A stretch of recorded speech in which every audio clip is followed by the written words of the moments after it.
महाभारत का युद्ध समाप्त हो चुका था।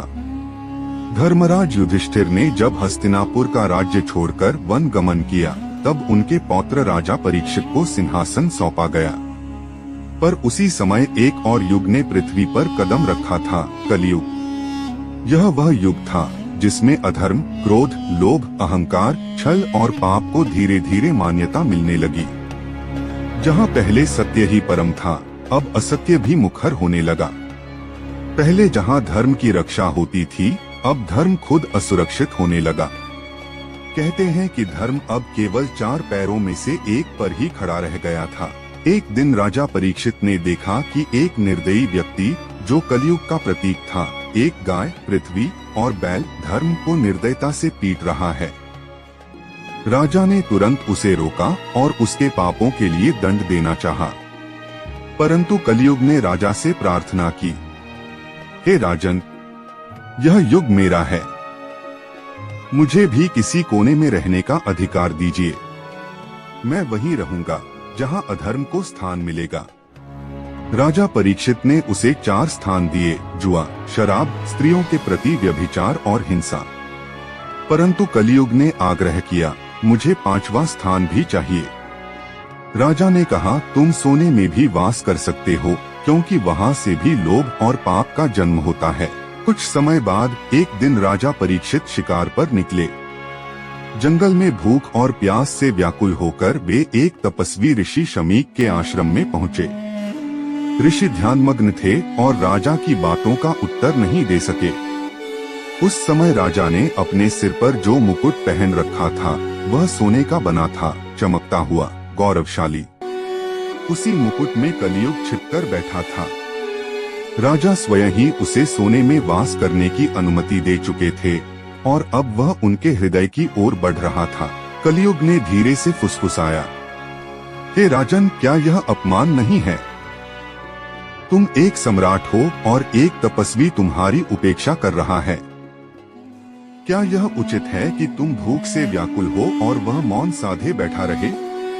राजा का मन विचलित हो गया, धैर्य छूट गया, विवेक धुंधला हो गया और अहंकार जाग उठा। राजा परीक्षित ने वहीं पड़ा एक मृत सर्प उठाया और उसे ऋषि के गले में डाल दिया और कड़वी हंसी के साथ वहां से चल दिए। जब यह बात ऋषि शमीक के पुत्र श्रृंगी को पता चली, तो उसका तपस्वी हृदय भी क्रोध की अग्नि में जल उठा। उसने अपनी आंखें बंद की, मंत्रों का उच्चारण किया और श्राप दे डाला, जो राजा तपस्वियों का अपमान करे, उसका 7वें दिन अंत निश्चित है। तक्षक नाग स्वयं आकर उसे डंसेगा और मृत्यु देगा। जब ऋषि शमीक को इस श्राप का ज्ञान हुआ, उन्होंने पुत्र से कहा, पुत्र, तूने अपने क्रोध में धर्म का मार्ग छोड़ा है। राजा परीक्षित ने जो किया वह क्षणिक भूल थी, लेकिन तूने जो किया वह एक जीवन का अंत है। परंतु ब्राह्मणों का श्राप वज्र के समान होता है, एक बार निकलने के बाद वह लौटता नहीं। राजा परीक्षित राजमहल लौट चुके थे। बाहरी रूप से वे एक शक्तिशाली सम्राट थे, लेकिन मन में एक अजीब अशांति घर कर चुकी थी। कुछ ही दिन बाद ऋषि शमीक के पुत्र श्रृंगी का श्राप उन तक पहुंचा। 7वें दिन तक्षक नाग आकर तुम्हें डंसेगा और मृत्यु होगी। यह सुनते ही राजा परीक्षित स्तब्ध रह गए, मानो समय थम गया हो। उनके भीतर एक तूफान उठ खड़ा हुआ। क्या मैंने वास्तव में इतना बड़ा पाप कर दिया? वे अकेले अपने शयन कक्ष में बैठ गए, मुकुट उतार दिया और आंखों में आंसू भर आए। जिस मुकुट ने उन्हें गौरव दिया था, वही कलियुग का प्रवेश द्वार बन गया था। उन्होंने स्वन्य से प्रश्न किया, मैं तो धर्मराज युधिष्ठिर का वंशज हूँ, फिर मुझसे यह अधर्म कैसे हो गया? क्या मैंने सत्य के मार्ग से डगमगाना शुरू कर दिया है? उन्होंने घोषणा की, यदि मृत्यु निश्चित है तो मैं उन शेष 7 दिनों को व्यर्थ नहीं जाने दूंगा। मैं केवल आत्मज्ञान, भक्ति और मोक्ष की ओर अग्रसर रहूंगा। उसी समय वहां पहुंचे एक दिव्य तेजस्वी युवक, परंतु चेहरा ऐसा कि जैसे तप और ज्ञान का साक्षात स्वरूप हो। यह थे श्री सुखदेव जी, महर्षि वेदव्यास के पुत्र। उनका आना मानो स्वयं भगवान की कृपा का संकेत था। राजा परीक्षित ने उन्हें प्रणाम किया और कहा, हे महात्मन, मैं मृत्यु की दहलीज पर खड़ा हूँ। कृपा करके मुझे ऐसा ज्ञान दीजिए जिससे मेरा चित्त प्रभु में स्थिर हो जाए और मैं मोक्ष को प्राप्त कर सकूं। श्री शुकदेव मुस्कुराए और बोले, हे राजन, मनुष्य का यह जीवन केवल एक लक्ष्य के लिए है, भगवान की शरण। मृत्यु तो अनिवार्य है, परंतु जिसने भगवान की कथा को आत्मसात कर लिया वह मृत्यु को भी विजय कर सकता है। फिर आरंभ हुई भागवत महापुराण की अमृतमयी कथा। उन्होंने भगवान के अवतारों की कथा सुनाई, ध्रुव, प्रहलाद, अजय भक्तों के चरित्र सुनाए और फिर बताया केवल भगवान श्री कृष्ण की भक्ति ही जीवन का अंतिम और परम सत्य है। गंगा की पवित्र लहरों के किनारे वह कथा 7 दिनों तक चलती रही। राजा परीक्षित का मन अब शुद्ध होता गया, हृदय निर्मल होता गया। उधर तक्षक नाग, जो अत्यंत मायावी और शक्तिशाली था, इस समाचार से प्रसन्न हुआ।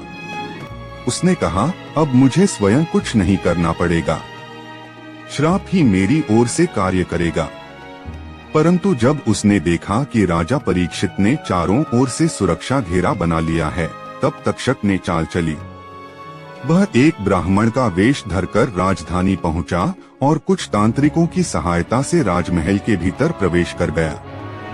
7वें दिन जैसे ही सूर्यास्त हुआ, तक्षक ने अपना असली रूप धारण किया। उसकी आंखें अग्नि के समान लाल थीं, शरीर में विष की ज्वालाएं उठ रही थीं और वह गरजते हुए महल में प्रविष्ट हुआ। राजा परीक्षित उस समय ध्यान में लीन थे। तक्षक ने एक झटके में उन्हें डंसा और महान राजा परीक्षित ने प्राण त्याग दिए, परंतु होठों पर भगवान का नाम लेकर। राजा परीक्षित की मृत्यु से पूरा राज्य शोक में डूब गया। सबसे अधिक दुखी थे उनके पुत्र राजा जन्मेजय, जो उस समय बहुत छोटे थे। जैसे जैसे वह बड़े हुए, उनके हृदय में अपने पिता की मृत्यु का दुख और प्रतिशोध की भावना और भी प्रबल होती गई। जब वे युवावस्था में पहुँचे और राज्य संभाला, तो उन्होंने प्रण लिया, मैं उन नागों को नहीं छोड़ूंगा जिन्होंने मेरे पिता की हत्या की है। मैं संपूर्ण नाग जाति का नाश कर दूंगा। जन्मेजय ने अपने राजपुरोहितों और ब्राह्मणों को बुलाया और एक भव्य यज्ञ की योजना बनाई। यह यज्ञ था सर्पसत्र यज्ञ, जिसका उद्देश्य था धरती पर जितने भी सांप हैं, वे सब यज्ञ की अग्नि में खींचकर आ जाएं और जलकर भस्म हो जाएं। जब सर्पसत्र यज्ञ की अग्नि में एक एक करके नाग जल रहे थे, तक्षक नाग भय और आशंका से भर गया। वह भागकर स्वर्गलोक पहुंचा और देवताओं से प्रार्थना की, हे देवगण, मैं इस यज्ञ से बचना चाहता हूँ, मुझे बचाइए। देवताओं ने गंभीर स्वर में कहा, हे तक्षक, यह प्रतिशोध की अग्नि तब तक नहीं रुकेगी जब तक सत्य और करुणा का मार्ग प्रकट नहीं होता। इस अग्नि को कोई रोक सकता है तो वह है आस्तिक। वह एक धर्मात्मा ब्राह्मण पुत्र है और तुम्हारी ही जाति से जुड़ा है। उसके पास जाओ, वही इस यज्ञ को रोक सकता है। देवताओं की बात सुनकर तक्षक का मन थोड़ा शांत हुआ। देवताओं की यह बात सुनकर तक्षक सीधे पृथ्वी लोक की ओर चल पड़ा। आस्तिक एक महान ऋषिपुत्र थे, जिनका जन्म ब्राह्मण और नाग वंश के मिलन से हुआ था। उनके पिता का नाम था महर्षि जरकारु और माता थी नागकन्या मनसा, जो नागराज वासुकी की बहन थी। इस प्रकार आस्तिक के भीतर दोनों कुलों का तेज और गुण मौजूद था। एक ओर ब्राह्मणों का तप, धर्म, ज्ञान और संयम, दूसरी ओर नागों की गहराई, रहस्य और करुणा। उनका नाम आस्तिक इसीलिए पड़ा क्योंकि वे आस्था, श्रद्धा और धर्म के प्रतीक माने जाते हैं। उनका जन्म एक विशेष उद्देश्य से हुआ था, नागों के विनाश को रोकना और धर्म की रक्षा करना। वह गुप्त रूप से आस्तिक के पास पहुंचा और हाथ जोड़कर विनती की, हे आस्तिक, मैं जानता हूं कि तुम धर्म के मार्ग के प्रतिनिधि हो। आज नाग जाति विनाश के कगार पर है। मैं पापी हो सकता हूं, पर मेरी जाति के सब नाग नहीं। कृपया इस यज्ञ को रोकिए। आस्तिक ने तक्षक की करुणा भरी बातों को ध्यान से सुना। उसके भीतर करुणा जागी, धर्म जागा और उसने निश्चय किया कि अब समय आ गया है यज्ञ को रोकने का। जब यह भीषण दृश्य चल रहा था, तभी वहां आस्तिक ने राजा जन्मेजय से आग्रह किया, हे राजन, यह यज्ञ धर्म के मार्ग से हट चुका है। प्रतिशोध की अग्नि में निर्दोष जीवों का संहार उचित नहीं। सभी नाग पापी नहीं होते। कृपया इस यज्ञ को यहीं रोक दीजिए। राजा जन्मेजय क्रोध में थे, लेकिन आस्तिक के वचनों में एक विशेष तेज और सच्चाई थी। राजपुरोहितों और अन्य ब्राह्मणों ने भी कहा, यह बालक साधारण नहीं है, यह साक्षात धर्म की वाणी बोल रहा है। आखिरकार जन्मेजय ने यज्ञ को रोक दिया। यज्ञ की अग्नि शांत हो गई। आकाश में बचे हुए नागों ने चैन की सांस ली। नाग जाति का विनाश टल गया। इस दिन को, जब आस्तिक ने नागों की रक्षा की, नाग पंचमी के रूप में मनाया जाने लगा। यह दिन श्रावण मास की शुक्ल पक्ष की पंचमी तिथि को आता है। इस दिन लोग सांपों की पूजा करते हैं।